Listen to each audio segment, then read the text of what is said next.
We are witnessing one of the greatest paradoxes in medical history. We claim to have huge advances in non-communicable disease. We claim to know much more of non-communicable disease than we did few years ago. Many new molecules have also come up. But what is the ground reality? Ground reality is that there is tsunami of non-communicable disease, be it diabetes, obesity, cardiovascular disease, and cancer. So we are searching, we are on the constant search for novel methods. Recently, there has been unprecedented global interest and attention in intermittent fasting as a means to reduce weight, especially losing weight, regulate metabolism, and possibly reducing non-communicable disease. However, needless to say, this is a controversial issue.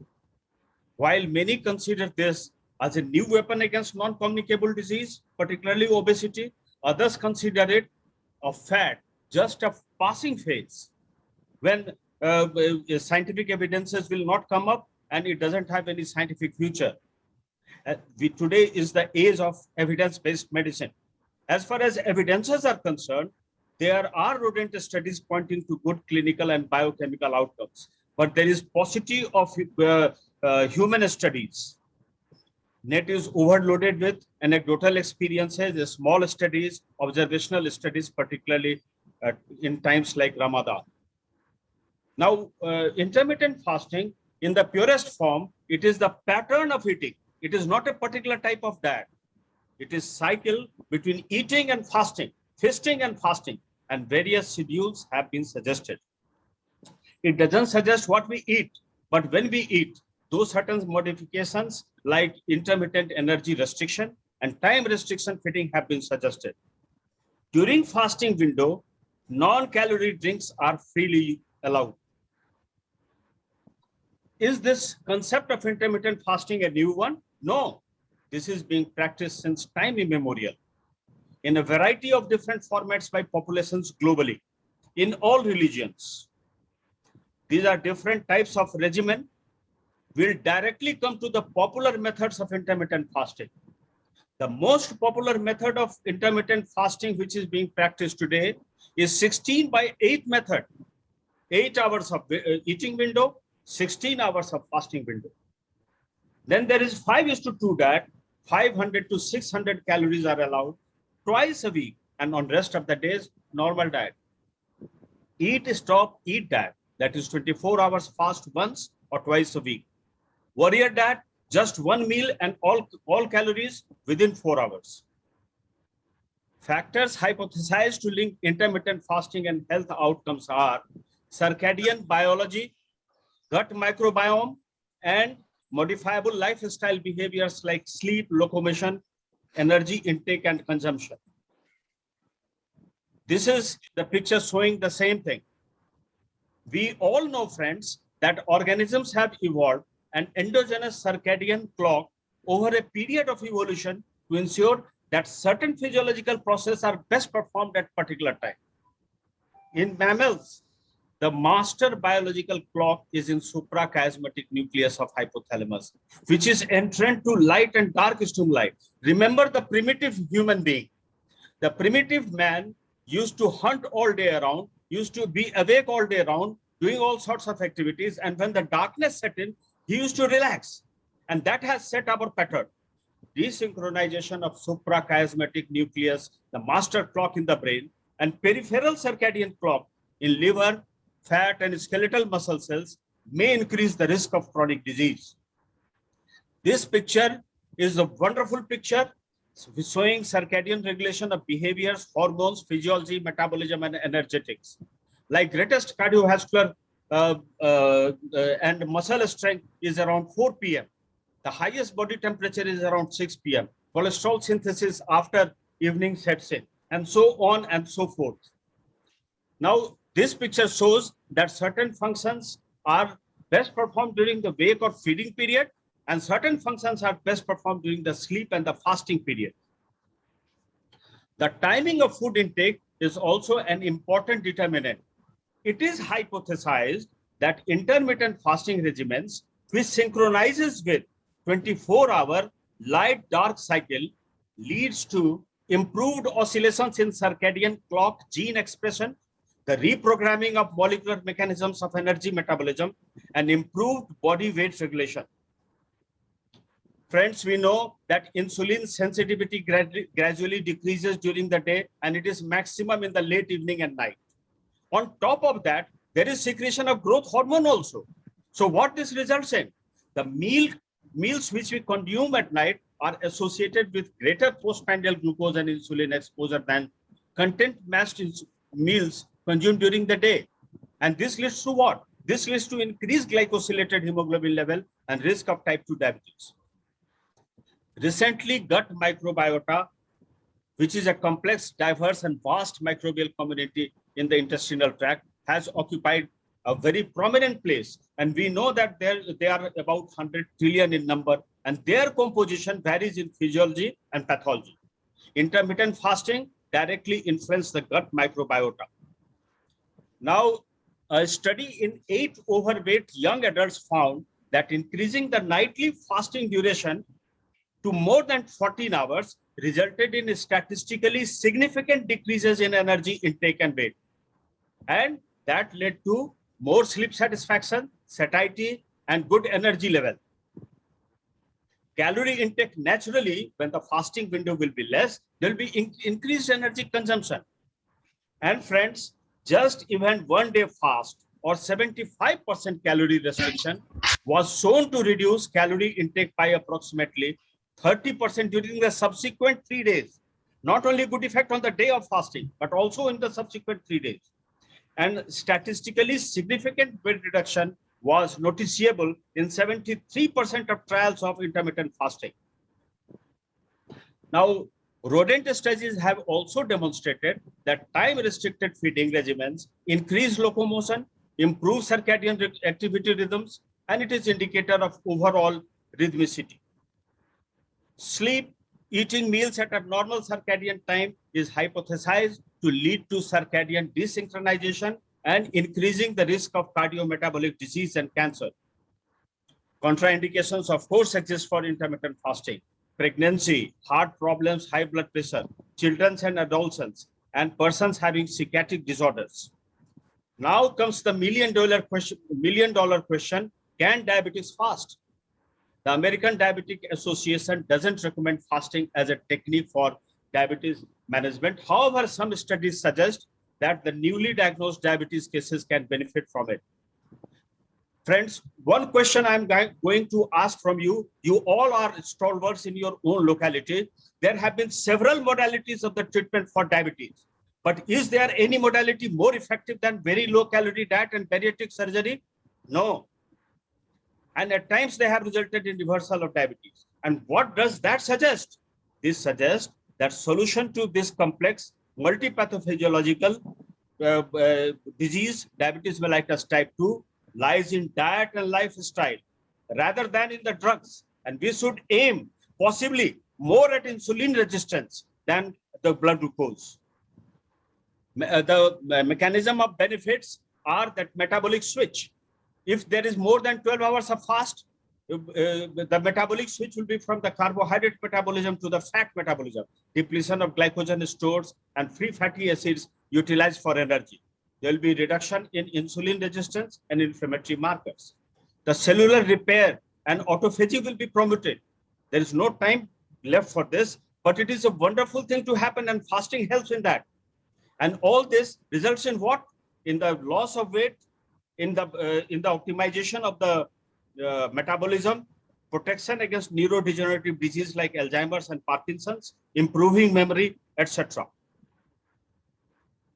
Now, this is the study which documents 3 patients referred to the intensive dietary management clinic in Toronto, Canada for insulin-dependent type 2 diabetes mellitus, published in PMJ, and it demonstrates the efficacy of therapeutic fasting to reverse their insulin resistance, resulting in cessation of insulin therapy while maintaining control of their blood sugar. And not only that, they were also associated with losing significant amount of body weight, reducing their waist circumferences and glycosylated hemoglobin level.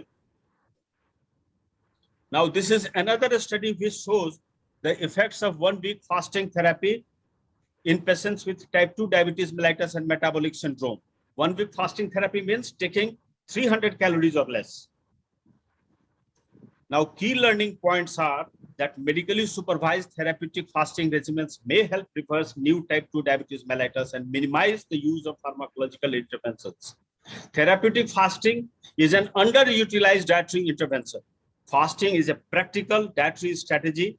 With proper education and support, we have found compliance to be good. In the diabetes management, it is very important to have guidance from a healthcare provider, and a specific attention should be paid to medication adjustment, particularly when the patient is taking insulin and secretagogues for the fear of hypoglycemia. Glucose monitoring and fluid intake should be the matter of concern. Unless the person taking intermittent fasting takes additional fluids, they're reducing their total fluid intake. So risk of dehydration and hypotension is there, and they should be taught to take non-calorie drinks during their fasting periods. The patient may then need to reduce or withhold their intake of diuretics, SGLT2 inhibitors, or regulate antihypertensive medications on the days of fasting. Take-home summary, friends, is that benefit and risks in human remain largely unexplored, and benefits may take months to years to appear to be fully realized. Good evidence from epidemiological studies, pilot interventional trials, and a few randomized trials does suggest that benefit outweigh the potential harms. Diabetics should try intermittent fasting with utmost precaution and only under medical supervision. With proper medication adjustment and self-monitoring of blood glucose, intermittent fasting can be encouraged and safely implemented. Old concepts do change. Remember, friends, once we believed that Earth was flat and Galileo was punished for believing it otherwise. Intermittent fasting holds promises for a good health. Good evidence-based studies are required. Today, we don't have much of a scientific backbone in the favor, but new data are emerging, and maybe tomorrow we will prescribe this as a powerful therapeutic tool against the war of the tsunami of non-communicable disease. Thank you. So, excellent oration. Excellent oration. Because you are very late, so I can allow one question.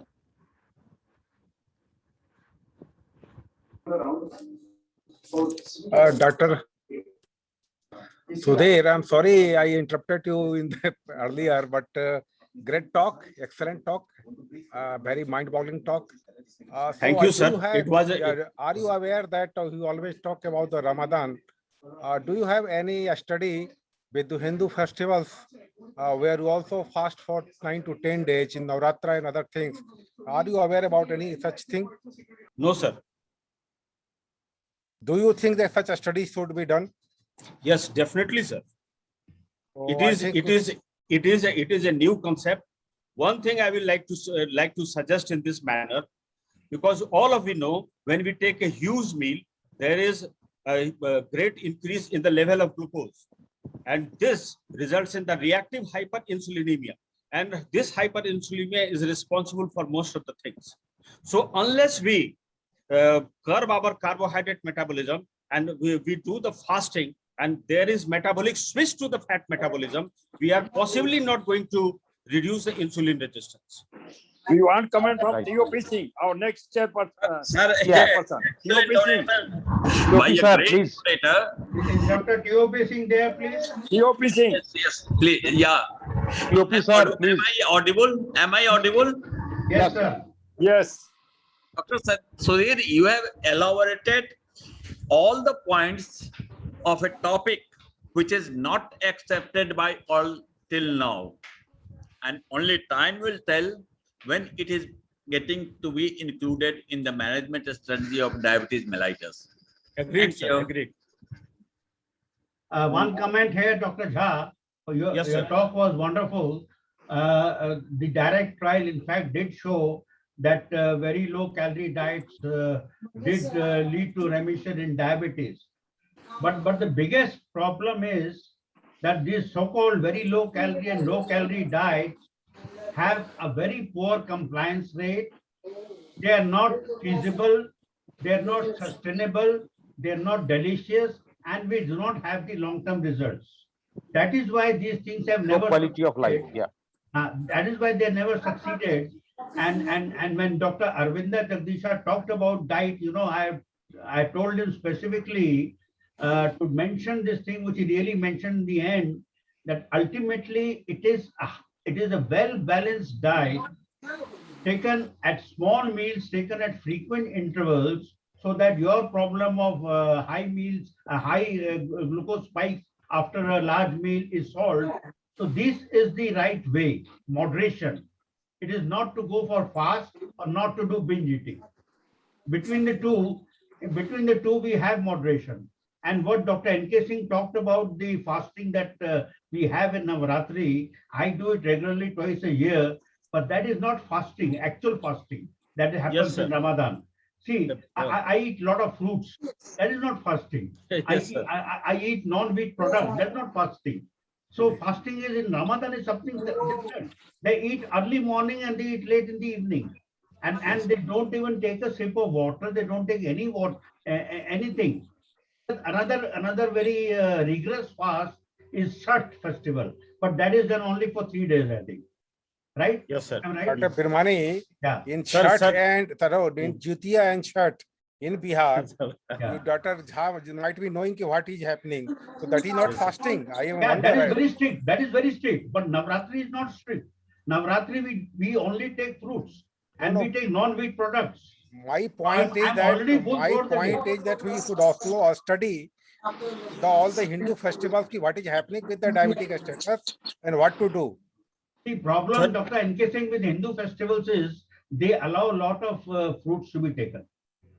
Yes. And with lot of fruits, you Not cannot in have a Chhath, control. not in You Chhath. cannot have a control. अब midnight होने जा रहा है Virmani sir close करिए कल भी कर रहे हैं सर इसमें Fasting थोड़ा रखिए ना. हाँ Okay, thank Sir, you. Let me apologize I to, first of all, yes, sir, please, sir. I think last talk was appropriate, fasting. So you are going to have delayed dinner. Okay. Now, my apologies to all the faculty and attendants. Today we were delayed a lot because of network issues. Something which was beyond our control. But I request you one thing, that tomorrow sharp 2 o'clock, we have an annual general body meeting. And I request all of you to please log in at 2.